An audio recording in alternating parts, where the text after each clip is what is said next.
एक बार बड़ी प्रसिद्ध लीला हमारे स्वामी जी के परिकर के सुनामे कि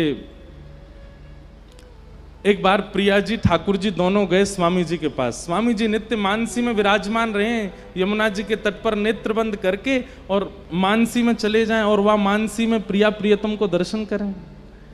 एक दिन मानसी में प्रिया प्रियतम दोनों आए और स्वामी जी से बोले, स्वामी जी बोले हाँ आज आपको एक निर्णय करना पड़ेगा। बोले कहा, हम दोनों में नृत्य बढ़िया कौन करे आप बताओ।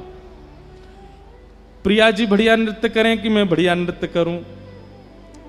स्वामी जी बोले ये तो आपने असमंजस में डाल दियो मुंह को, जाको नाम लूंगो सोई दूसरो बुरो मान जाएगो। वैसे तो दोनों एक ही हैं।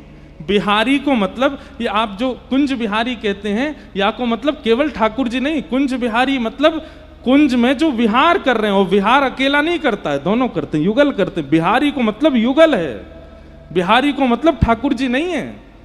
कुंज बिहारी मतलब युगल बिहारी, दोनों जो कुंज में विहार करें वो। प्रिया प्रीतम दोनों आए, स्वामी जी से बोले आज आपको निर्णय करना है। स्वामी जी बोले काय बात को निर्णय?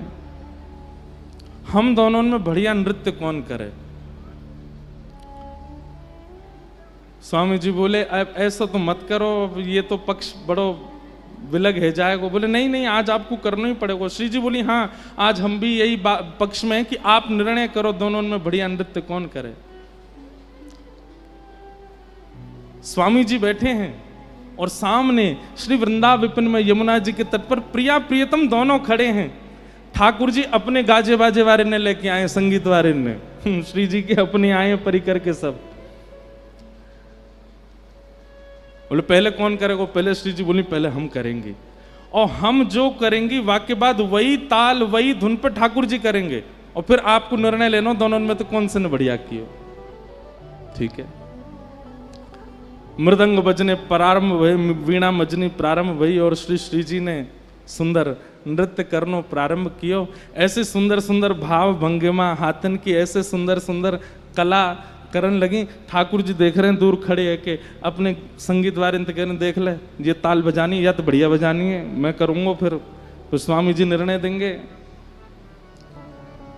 श्री जी ने ऐसा नृत्य कियो कि सब रीझ गए। स्वामी जी के तो नेत्र सजल है गए।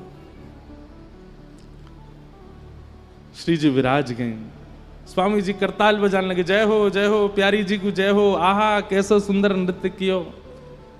ठाकुर जी फेंटा कस गया, अब मेरी बारी है, मेरो देखो, ये देखो आचार्य उनको कैसो सुख दियो है ठाकुर जी ने, अब मेरो देखो। बोले हाँ अब आप करो।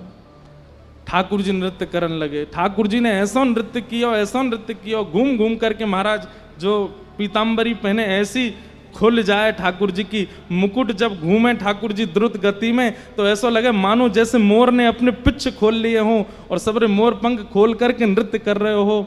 ठाकुर जी के जो हाथन में पावन में जो कड़ूला हैं उनमें से धीमी धीमी आवाज आ रही है। ऐसा सुंदर नृत्य कर रहे हैं, देख करके किशोरी जी ही रीझ रही हैं। आहा कितने प्यारे लग रहे हैं, कितने सुंदर लग रहे हैं। जैसे ही ठाकुर जी ने अपना नृत्य विश्राम किया, स्वामी जी बोल पाए, बोले श्री जी या बार तो माननी पड़ेगी ठाकुर जी ने बढ़िया नृत्य किया, या बार तो आप विजयी भाई, आपको नृत्य बढ़िया है। प्रिया जी बोली सही है हमने मान ली इनको नृत्य बढ़िया, लेकिन अब की एक बार में निर्णय ना होवे, अब की बार होएगा। दूसरी बार प्रिया जी आई, ठाकुर जी तो बोली अब सुनो अब पामन से नृत्य नहीं होएगा, केवल हाथन से होएगा। खड़े रहना केवल हाथ ही चलाने और फिर देखियो कौन बढ़िया करे। फिर से सब साज प्रकट भय। श्री जी ने जैसे नृत्य करना प्रारंभ किया, ऐसी सुंदर सुंदर भंगिमा बना में हाथन सो ही ऐसा स्वरूप बना दियो महाराज।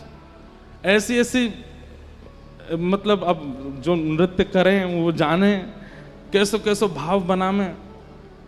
ठाकुर जी देख करके समझ गए भैया जे बारो तो हमने सीखो ही नहीं। अच्छा गुरु जी तो प्रिया जी हैं, गुरु जी तो श्री जी हैं, नृत्य तो उन्हें सिखाया हुआ है। तो गुरु जी तो कभी कभी ऐसी तान छेड़ दें, ऐसे ऐसे भाव लिया में जो शिष्य को सिखाया ही नहीं है। ठाकुर जी मानो मनी मन करें जेवारो तो ना सिखायो मुझे, बोला अब करो। अब की बार ठाकुर जी आए तो फिर स्वामी जी बोल गए, जय जय, या बार तो श्री जी विजयी भैया, या बार तो श्री जी जीत गई हैं, या बार तो श्री जी की विजय भैया। ठाकुर जी बोले, दो पक्ष में तो फिर पडला बराबर है गयो, तीसरी बारी में पता चलेगी श्रेष्ठ कौन है। और श्री जी, दोनों बार में आपने पहले नृत्य किया, अब की बार मैं पहले करूंगा, आप बाकी बात जो मैं करके दूं, जो मैं परोसूं वाकू आप करियो। फिर श्री जी बोली, हाँ अब क्या करो। ठाकुर जी बोले, ना हाथ चलेंगे ना पैर चलेंगे, केवल भौं अटकेंगी अब तो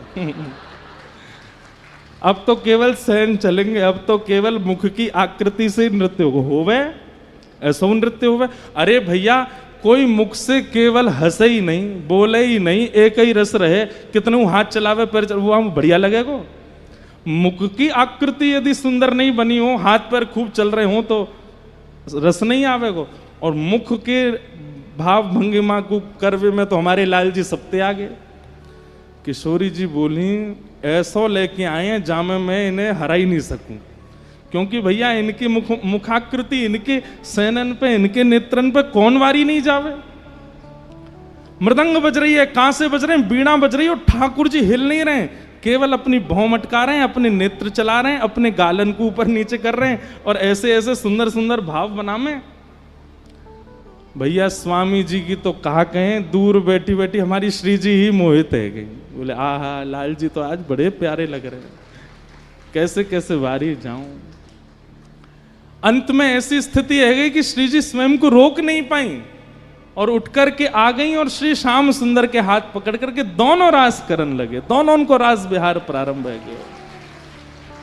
स्वामी जी देख करके आनंदित है रहे, रास करते करते द्रुत गति में करते करते करते करते जैसे ही थके, दोनों जाकर के स्वामी जी की गोद में ही विराजमान है गए, और विराजमान है करके बोले, अब बताओ स्वामी जी कौन ने अच्छो रास किए। तो स्वामी जी बोले, अब कहा करूं।